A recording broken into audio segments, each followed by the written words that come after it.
Assalamualaikum warahmatullahi wabarakatuh. Perkenalkan, nama saya Noviana Rosyanti dengan NPM 4521210047. Di sini saya akan mempresentasikan implementasi metode Lagrange untuk estimasi harga beras medium pada tahun 2024 di Provinsi Jawa Barat.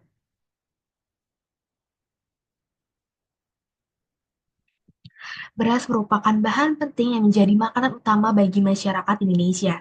Beras terbagi menjadi dua kriteria, yaitu beras medium dan juga beras premium.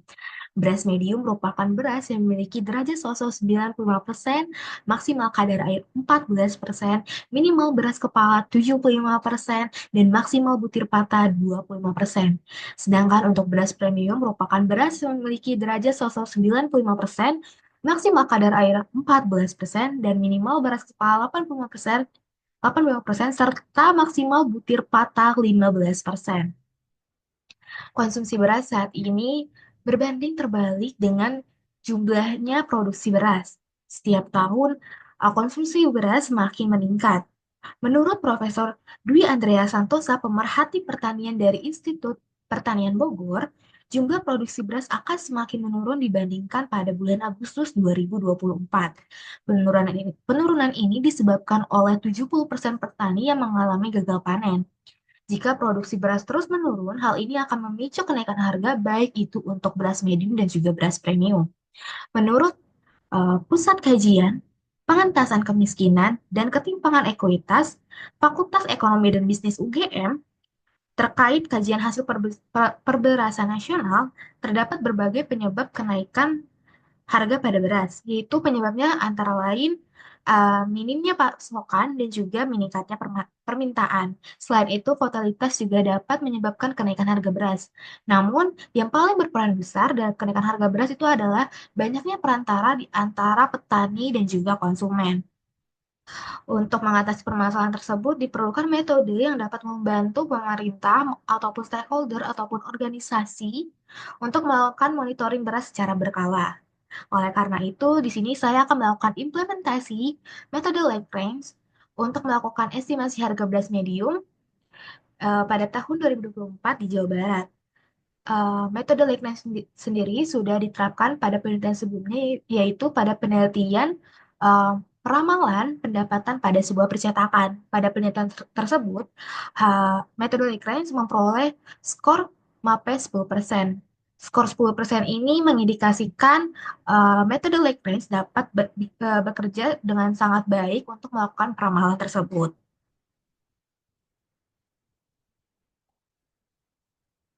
Metode Lagrange atau interpolasi Lagrange merupakan teknik untuk fungsi yang berbentuk polinom.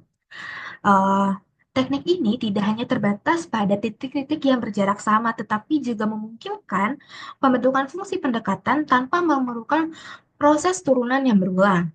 Interpolasi ini digunakan untuk memperoleh fungsi polinomial atau fx dengan derajat tertentu yang melalui sejumlah titik data. Di sini untuk mengetahui uh, fungsi polinomial atau fx, di sini ada rumusnya. Rumusnya itu ada untuk yang pertama itu adalah x ya, kurang x1, x kurang x2, x kurang x3, sampai seterusnya dibagi x0 kurang x1, x0 kurang x2, x0 kurang x3, dan seterusnya dikali dengan f0. Ditambah untuk F1 dan juga F seterusnya. Yang membedakan hanyalah F0 dan juga untuk pembaginya di sini untuk F0 itu X0, F1 itu digunakan untuk X1, dan Fn itu digunakan Xn. Nah, berikut akan saya jelaskan mengenai perhitungan manual yang akan saya lakukan di Microsoft Excel.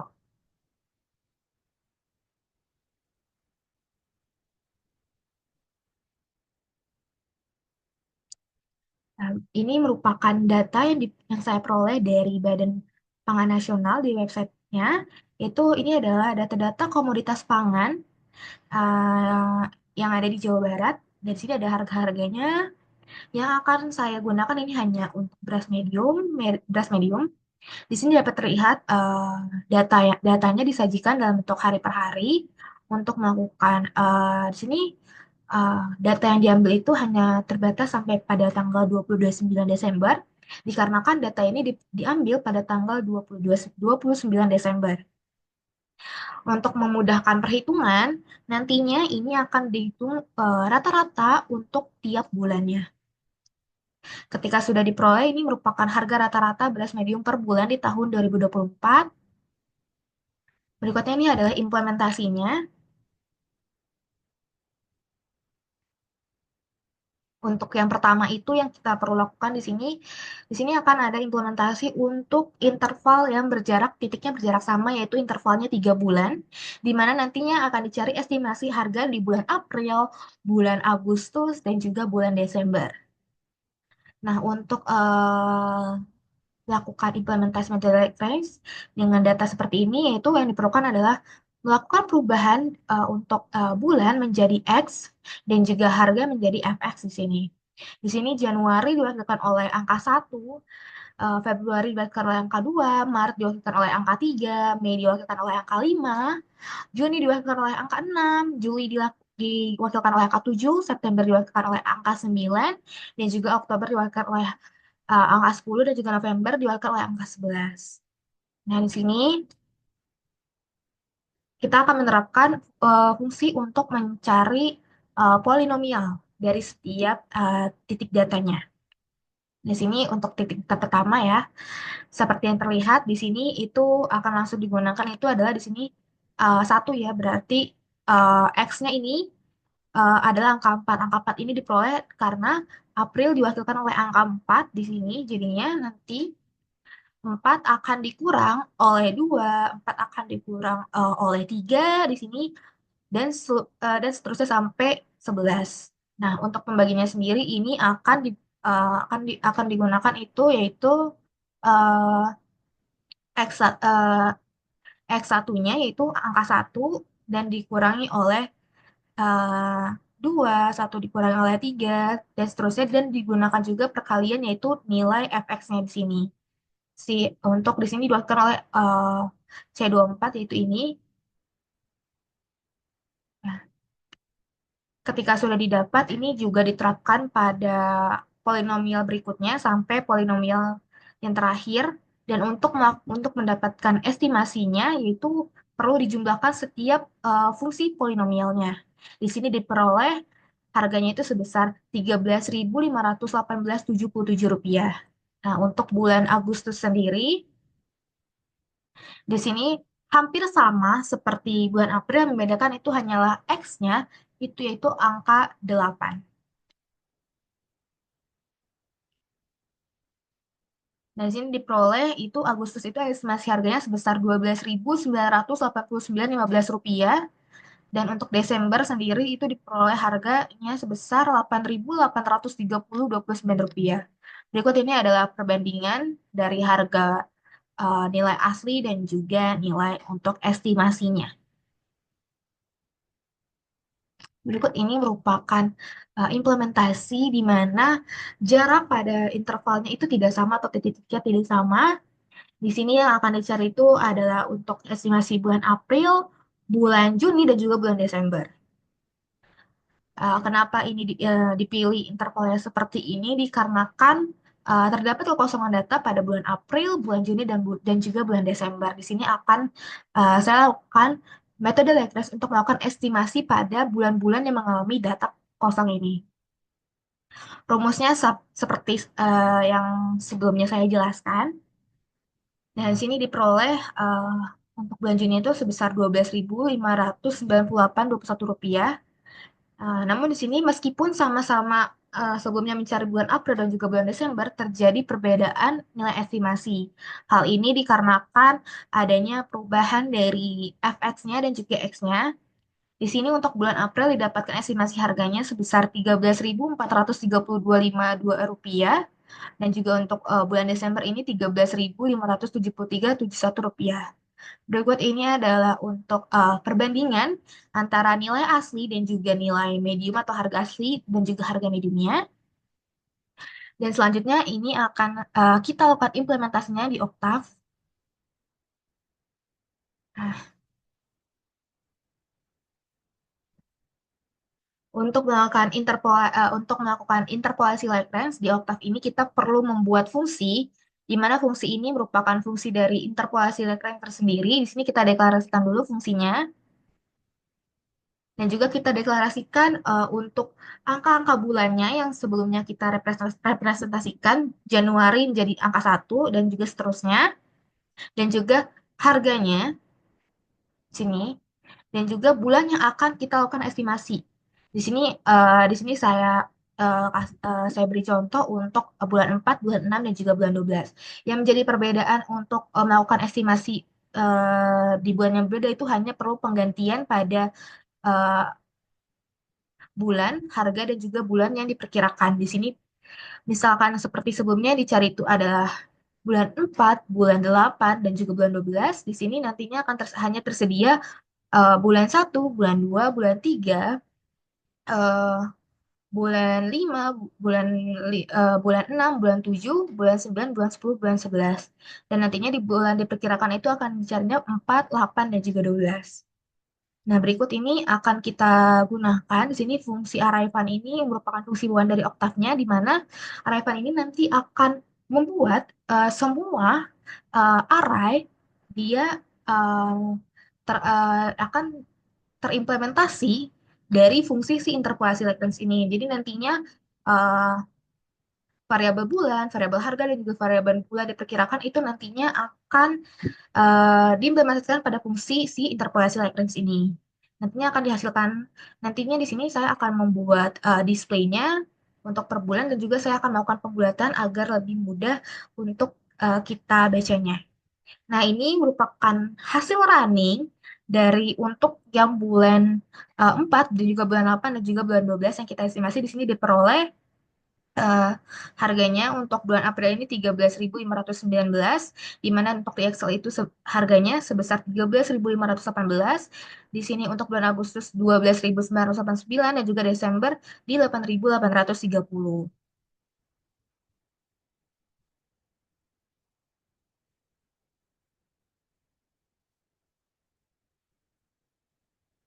Nah, berikut ini hasil run untuk interval yang sama dan ini untuk yang tidak sama. Nah, berikutnya ini adalah visualisasinya. Ini visualisasi di Excel. Di sini dapat terlihat juga, eh, akan saya jelaskan di Excel-nya. Di sini seperti ini perbandingannya. Di sini dapat terlihat dengan jelas untuk ini yang diestimasi itu adalah bulan 4 dan juga bulan 8 di mana titik dari harga estimasi dan juga harga asli ini hampir berdekatan.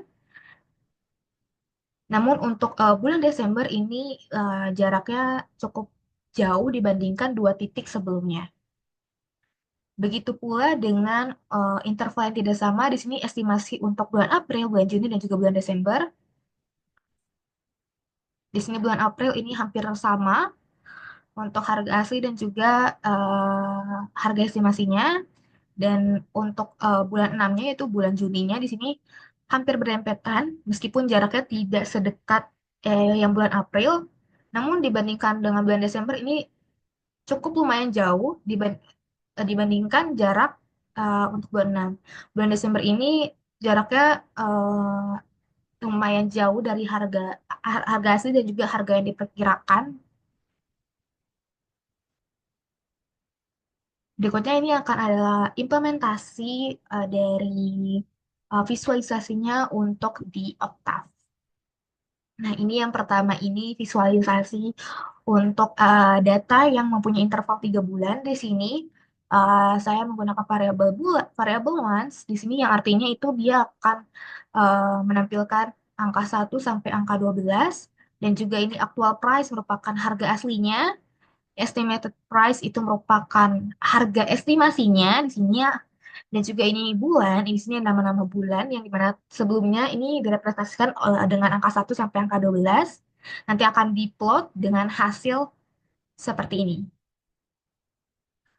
Sama seperti sebelumnya, untuk visualisasi yang intervalnya sama maupun intervalnya tidak sama itu yang membedakan hanyalah di actual price, estimate price saja. Untuk hasil visualisasinya lebih jelasnya di sini ada di PDF-nya, akan saya jelaskan.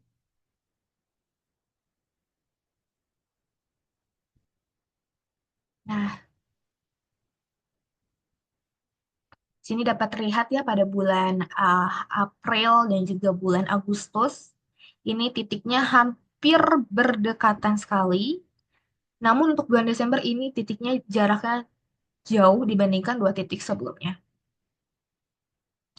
Ini merupakan visualisasi oktav untuk data yang intervalnya tidak sama hampir sama seperti sebelumnya di bulan April dan juga bulan Juni ini titik datanya antara asli dan juga estimasi itu hampir berdekatan. Namun untuk bulan Desember ini jaraknya cukup jauh dibandingkan dua titik sebelumnya. Kesimpulan dari penerapan ini adalah penentuan nilai Lagrange dilakukan pertama kali untuk menentukan fungsi polinomial. Fungsi polinomial ini menggunakan seluruh data, yaitu derajat datanya, untuk melakukan estimasi harga, baik itu untuk di bulan April, bulan Juni, dan juga bulan Agustus maupun bulan Desember. Hasil dari penerapan ini dapat terlihat sekali, ya, di sini akan saya jelaskan ulang. Untuk estimasi yang berada di tengah data ataupun di tengah-tengah interval data, itu dia akan jauh lebih baik dibandingkan di luar rentang data. Meskipun nanti titik-titiknya tidak sama seperti yang sudah diimplementasikan sebelumnya, terdapat dua percobaan yaitu implementasi dengan jarak interval 3 bulan dan juga jarak yang tidak sama. Itu untuk bulan April, bulan Juni, dan juga bulan Agustus hasilnya jauh lebih baik, jauh lebih jarak antara titik estimasi dan juga titik nilai aslinya sangat berdekatan, berbanding terbalik untuk bulan Desember, di mana jaraknya maupun itu intervalnya sama dan juga intervalnya tidak sama, itu jaraknya cukup berjauhan. Berikut adalah referensi yang saya gunakan untuk melakukan implementasi ini. Ada sekitar 6 referensi. Sekian dari saya, kurang lebihnya mohon maaf. Wassalamualaikum warahmatullahi wabarakatuh.